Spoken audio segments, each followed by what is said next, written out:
3 movies in and things are getting bad.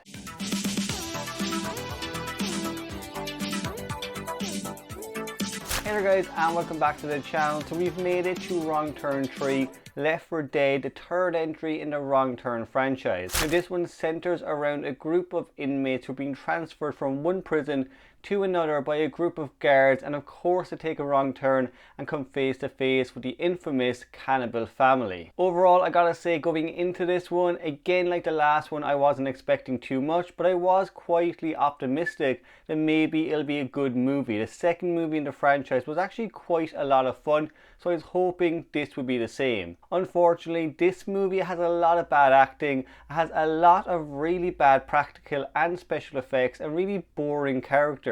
We are going to go through the positives and the negatives, but mostly I have a lot of negatives. So we're going to start things off with the story. Now in this one, as I said, we have a group of inmates who are being transferred from one prison to another, and they come face to face with the cannibalistic family of Wrong Turn. Now one thing that I thought was interesting in the movie is we don't get all of the cannibals we got in the last 2 movies. Instead in this one, it's kind of whittled down to just one cannibal. So we have Treefinger from the last 2 movies, and I think his son pops up at one point as well. For me, I'm not sure why they did that because of the story we get in this one. I know a lot of the cannibals were kind of killed off in the second movie, but with this movie we get a lot of inmates who can actually fight back against the cannibals.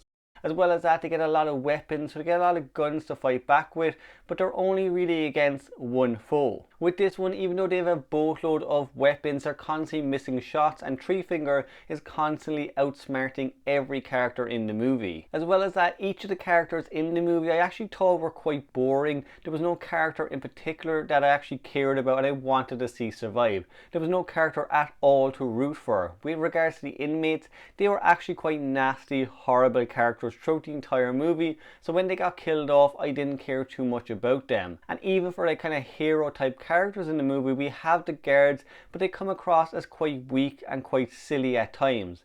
Now as well as that, the acting was pretty atrocious in the movie. It's probably the worst acting I've seen out of all 3 movies so far. The story was also very repetitive, where we constantly had these characters that would argue that they'd try to escape, they'd get attacked by Treefinger, they would survive, and then do the whole thing all over again. And that pretty much happened for most of the movie. As for Treefinger, I definitely enjoyed him the most in the movie. He was probably my favourite character, which you don't really want going into this movie. What I liked though, it definitely had some continuity because of him being in it, but they also included a watchtower or the radio tower from the first movie. Now as for the kills, I enjoyed the kills for the most part. I did think they borrowed a bit too heavily at times from Saw.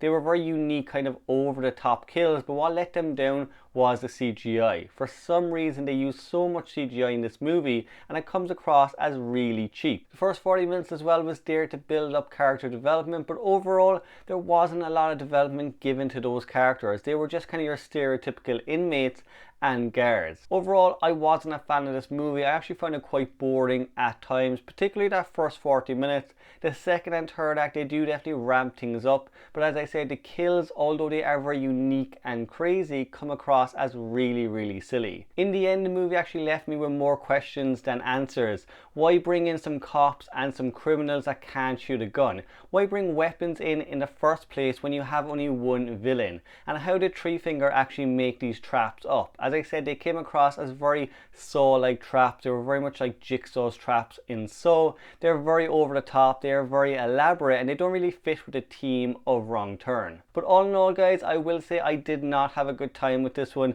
I really enjoyed the first movie and I had a blast with the second one. This one, it just came across as quite boring and quite over the top. As I said, the CGI and the kills definitely hurt the kills. The characters in particular did not have any development and the acting was really bad.